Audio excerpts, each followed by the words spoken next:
E aí, torcedor do Verdão, beleza? Mais um vídeo aqui no canal JP Palmeiras para trazer aí as últimas informações do nosso Verdão, galera. Palmeiras aí que derrotou o Corinthians no placar de 2-0, galera. Aí pela terceira rodada do Campeonato Brasileiro. Palmeiras aí assume aí a liderança aí do Brasileirão com 7 pontos, tá invicto aí com 2 vitórias e um empate. Ficou muito barato aí pro Corinthians esses 2-0. Não viu a cor da bola, galera. Tô trazendo aqui para vocês o troca de passes, falando aí desse grande jogo do Verdão, galera. Fica aí até o final do vídeo aí e deixa aquele like, beleza? Derby lá em Barueri, na Arena Barueri, que hoje é a segunda casa do Palmeiras. A Leira arrendou a Arena Barueri, então sempre que não puder jogar no Allianz Parque, a ideia é usar a Arena Barueri, que também tem gramado sintético agora, né? Assim como no Allianz Parque, percebam, gramado sintético lá em Barueri. Tá tendo show do Gilberto Gil lá no Allianz Parque, por isso o Palmeiras não pôde mandar o seu clássico contra o Corinthians. Eu estou esperando a Leila fazer um curso de gestão, cara, para aprender. Ela é boa no negócio, ela é boa no negócio. Agora, sobre o jogo, ela parece também ter montado um bom time de futebol de novo. Porque, eu não sei se vocês vão concordar, foi um amasso, né? Foi 2-0 o jogo, mas poderiam ter sido 3, 4, 5. Tamanha diferença entre as duas equipes. O Corinthians não conseguiu jogar na maior parte do tempo. Foi o Palmeiras quem criou as melhores oportunidades. Embora o Corinthians, ao contrário dos outros jogos contra o Palmeiras, né, em que o Corinthians não teve a bola e conseguiu vencer 2 dos 3 primeiros clássicos, empatou o outro, hoje foi o contrário. Quem teve a bola foi o Corinthians e quem criou as oportunidades foi o Palmeiras. A gente falando do negócio de ter a posse, não ser eficaz, né? Exato.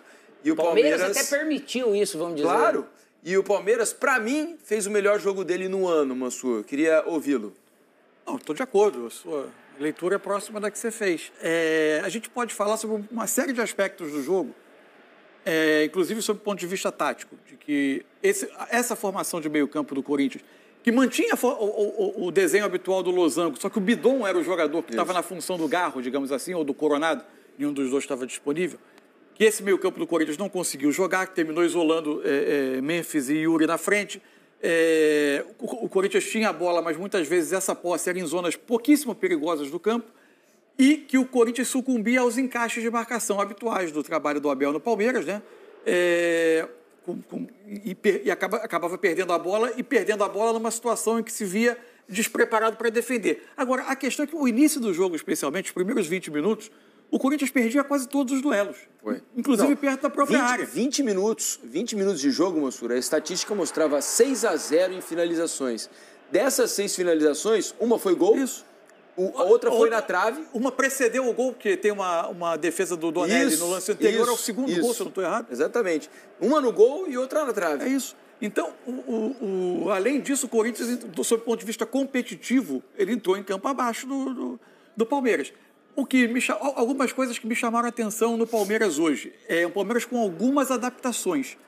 É natural que os jogadores do Palmeiras se posicionem, especialmente sem bola, de acordo com os encaixes que o Abel definiu. Você vai seguir... O Felipe Anderson, por exemplo, hoje ficava quase o tempo todo seguindo o Bidu. Depois o Bidu mais adiante saiu do jogo, entrou o Hugo. Mas o encaixe era esse. O Piquerez ia buscar o Mateuzinho. Os três, Fux... Gomes e Mikael, era o Murilo, que o Murilo sentiu no aquecimento, jogou o Mikael, eles ficavam entre o Yuri e o Memphis. Richard Rios, Estevão por dentro e o Facundo Torres pegavam os 3 meias do Corinthians, Ranieri, Carrilho e Martínez. A partir daí, quais foram as adaptações? O Felipe Anderson hoje funcionou quase o tempo todo, de fato, como um ala. Né? Foi. Muitas vezes ele até por seguir o Bidu, ele terminava por se alinhar aos 4 defensores. E foi o melhor jogo dele pelo Palmeiras, inclusive, não? E o Estevão quase como um meia central. Que por vezes tinha a liberdade de cair pelo lado. Mas a função dele, por exemplo, era encaixar no Ranieri. Quando o Palmeiras se organizava para atacar, ele tinha o Felipe Anderson de um lado, o Piquerez do outro, o Vitor Roque no centro do ataque. O Rios iniciou pela direita, passou para a esquerda no meio do jogo, Facundo Torres na meia direita e o Estevão mais central. O que isso gerou para mim? É um ponto que eu acho que é fundamental para o futuro do Palmeiras na temporada. Além do Estevão ter um pouco mais de liberdade de se movimentar, se criaram mais situações em que o Vitor Roque recebeu passe em profundidade. Ele não conseguiu acertar as finalizações, mas a gente teve ele 3 ou 4 vezes recebendo, atacando o espaço, numa situação muito mais vantajosa para ele do que disputar cruzamento na área. E esse lance que o Donelli defendeu, que ele foi, puxou e trouxe para dentro, né? E o Donelli acabou fazendo a defesa.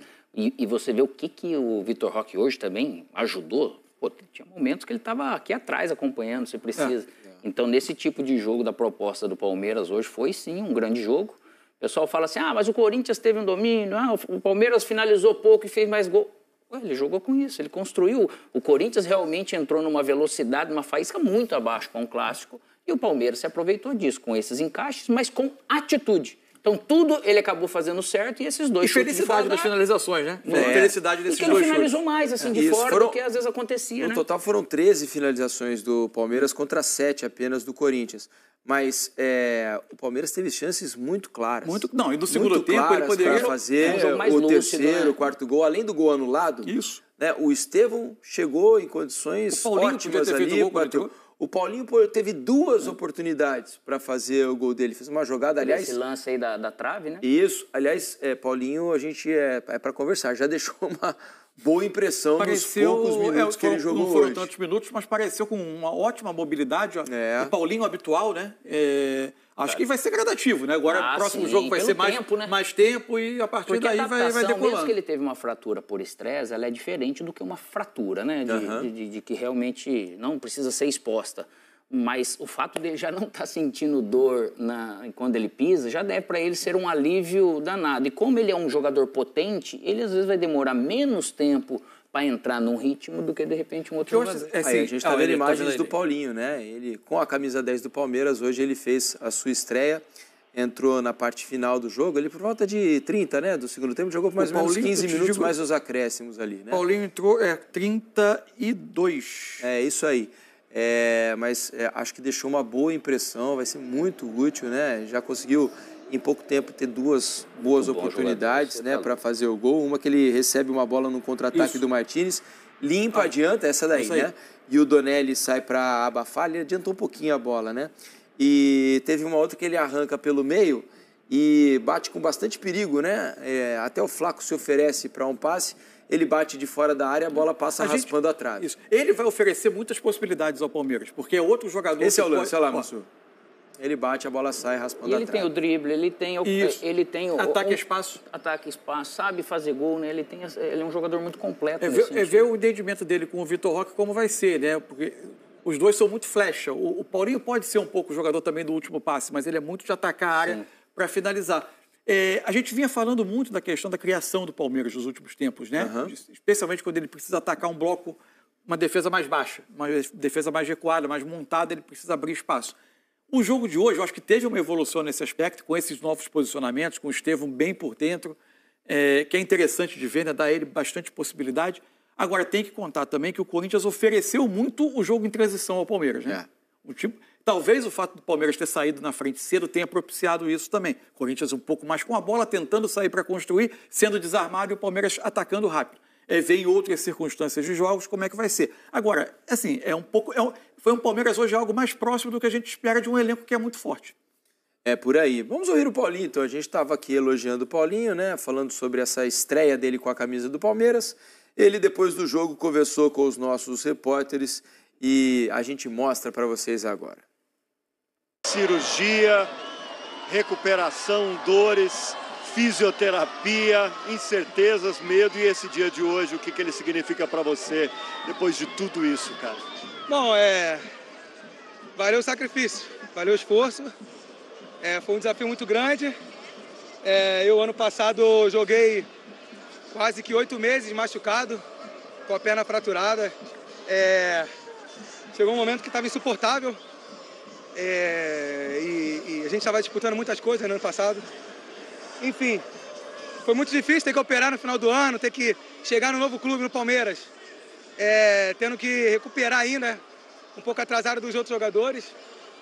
Mas eu tenho que agradecer a todo o staff do Palmeiras, todo o pessoal da fisioterapia, os médicos tiveram muita paciência comigo, porque desde mais ou menos fevereiro, ali final de fevereiro, eu estava perturbando muito eles para poder voltar. Mas a gente sabia do risco, a gente sabia que tinha que ter muita cautela. Mas eles tiveram muita paciência comigo, sou muito grato a eles por terem passado esse momento comigo. De alguma forma, no dia a dia, estavam sempre me passando confiança. Eu não estava com o time no campo, mas estava lá na física. Enfim, vitória muito importante num clássico. Fico feliz de ter voltado, ter me sentido bem, ter sentido a confiança voltar. E é isso, vamos por mais e estou muito feliz aqui no Palmeiras. Quase deixou o seu ali, hein? Um pouquinho, um trisco, pai. Por pouco, mas é isso. Vou continuar buscando sempre, errando, acertando. Eu vim para cá para pontuar sempre, fazer gol, dar assistência e ganhar títulos, que é o que mais importa. Tá aí, portanto, o Paulinho, novo atacante do Palmeiras. Olha, tivemos algumas coisas interessantes aí, curiosas nesse Corinthians e Palmeiras. Por exemplo, eu particularmente não tinha visto ainda uma saída de jogo como a do Corinthians hoje. Isso é um bom debate. Vamos mostrar para vocês o que o Corinthians fez logo no início do jogo, né? A bola sai ali no círculo central e olha o que faz o Memphis, ó. Dá um chutão na lateral para pressionar o Palmeiras no ataque. Confesso que das outras vezes que a ideia era mais ou menos essa, se esperava o time avançar e havia uma primeira disputa de bola pelo alto, normalmente, e ali se estabelecia uma pressão caso houvesse a saída ou se você não ganhasse a primeira bola ali, né? Mas desse jeito, confesso que eu não tinha visto. Não, o PSG deu a saída de bola contra o Liverpool exatamente assim. No jogo de Paris, em que ele foi muito superior ao Liverpool, ele teve a saída de bola, se eu não estou errado, do segundo tempo, e ele fez exatamente isso. O próprio PSG no Campeonato Francês, na temporada passada, algumas equipes menores faziam isso. Jogavam a bola na lateral para tentar pressionar e recuperar terreno. Assim, acho que diante de casos assim, a gente precisa separar um pouco gosto pessoal da análise. Se eu acho bonito ver... Tô doido aqui para ver uma bola ser chutada na linha lateral. Óbvio que não é uma coisa que mais me atrai. Agora, como analista de jogo, que somos aqui, que é o nosso trabalho, a gente precisa primeiro estar aberto aqui. O futebol é um jogo de 1000 possibilidades. Né? Claro. Você pode ganhar por 1000 caminhos. E você jogar... Se você pensar que a saída de bola é o momento único do jogo, é o único momento do jogo em que os dois times estão separados por uma linha e eles não se fundem, né? Isso. É o único momento. Você pode argumentar, mas você já está a meio caminho do gol. É uma meia verdade. Porque você está a meio caminho do gol, só que quase todas as suas chances de construir, como à sua frente todos os jogadores adversários são rivais, você vai precisar voltar essa bola uns 20 metros para a partir daí construir, né? Tanto que hoje nem precisa mais dar a saída para frente. A regra mudou, você pode sair com um passe atrás. Isso. Então, assim,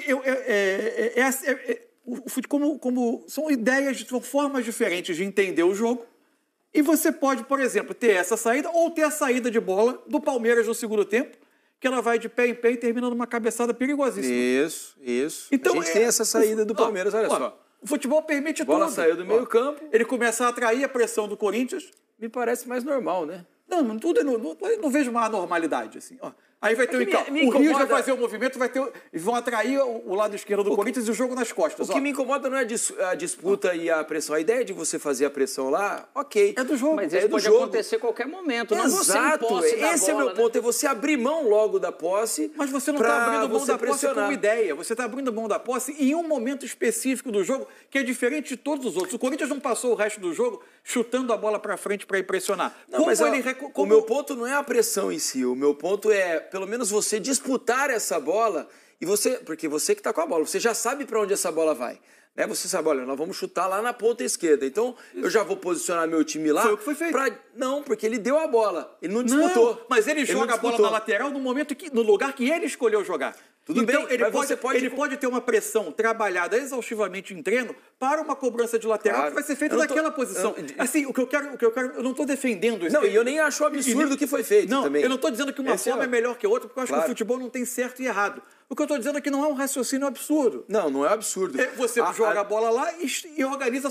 O problema ali é que a pressão foi mal feita. O Palmeiras saiu com enorme facilidade e começou uma jogada perigosa. Detalhe, o Corinthians ele não tem um time que pressiona tão bem. Ele não tem essa força junto, né? Principalmente você tem um Memphis, você não consegue pressionar. Pra mim, não é absurdo, é perto do absurdo, porque eu tô saindo com a bola, eu vou dar pra pressionar. Em algum momento isso vai acontecer. Isso. Né? Com a qualidade que eu tenho, às vezes tem time, igual você falou, tem times europeus que fizeram uma ideia estratégica. Claro. Tá bom, mas eu vou dar a bola lá pra pressionar. Vou treinar, então, uma saída de bola com várias formações, vamos dizer, pra eu tentar chegar com ela. Enfim, mas é ideias, igual o Mansur falou, mas eu se eu fosse treinador, acho que eu não faria. A minha questão é, você já sabe pra onde você vai direcionar a bola. Ao invés de você dar ela de graça lá, para depois pressionar um arremesso lateral, por que não disputar essa bola e ganhar a segunda bola já lá, mas aí você vai com o precisar. seu time já estabelecido? Você vai jogar essa bola atrás, correr. Isso. Assim, vamos combinar, né? Não vai mudar o preço do se dólar. eles roubam a bola lá, ia ser genial, né? A quantidade de gols marcados no primeiro ataque a partir da saída de bola é raríssima também. Claro. Então, sim. Vamos mostrar uma outra imagem aqui para vocês, que é a da cabeça de galinha. Teve a cabeça de porco, lá na Neoquímica Arena, que foi arremessada ao campo. E hoje, olha só, dentro do gol, uma cabeça de galinha, né? Precisa parar. Que é a maneira como a torcida do Palmeiras se refere à torcida organizada do Corinthians, né? E aí o árbitro foi lá, pegou a cabeça e levou foi mais de uma, pra... não foi a única, né? Eu acho que era a mesma, não era? Pelo que eu entendi na transmissão, foram duas. Foram duas, porque uma foi no gol e a outra foi ali mais perto do escanteio. A outra foi exatamente. Mais Enfim. perto da... Isso precisa parar, gente. É uma bobagem, um dia é né? cabeça de porco, outro dia é cabeça de galinha. É tudo absurdo. É uma imagem... Porque a gente não é folclore isso. Isso é uma imagem violenta. Não é só a violência contra o animal que teve a cabeça cortada, não. Porque ali está uma representação que o futebol escolheu dos clubes. Isso. Quando você corta a cabeça do animal que, em tese, se relaciona como uma imagem ou como um símbolo do clube, ainda que de uma maneira pejorativa ou não, aceito pelo clube ou não, é quase como se você estivesse pregando uma violência contra o adversário. É uma imagem violenta, é uma imagem feia, que não constrói nada. Aliás, a gente precisa, só para aproveitar, a gente precisa continuar lutando contra o racismo que brasileiros sofrem fora nos outros países do continente, mas a gente precisa olhar para dentro também. O Palmeiras, aliás, identificou um torcedor que cometeu atos racistas contra a torcida do Paraguai, né? A torcida do Cerro Porteño, que jogou no Allianz Parque. Esse torcedor teve o seu sócio Avante, né? Que é o sócio torcedor do Palmeiras, cancelado. E ele não poderá mais frequentar os jogos do Allianz Parque. E houve também a realização do boletim de ocorrência. O Palmeiras abriu um boletim de ocorrência contra esse torcedor. Que a gente olhe para a misoginia que ocorre nos estádios, para a homofobia que ocorre nos estádios também, e da qual foi vítima hoje o Romero. Deu uma entrevista importante depois do jogo, lembrando a nós também que aqui se pratica muita xenofobia e muita homofobia. A maneira de ofender realmente vai pesado, assim. Então é importante para a nossa educação. É isso, que aqui também não façamos as mesmas coisas que reclamamos quando vamos fora, né? Então é isso, torcedor do Verdão. Valeu por chegar até aqui no final do vídeo. Não se esqueça de deixar aquele like, beleza? Se inscreva também no canal se ainda não for inscrito. Falou e até mais!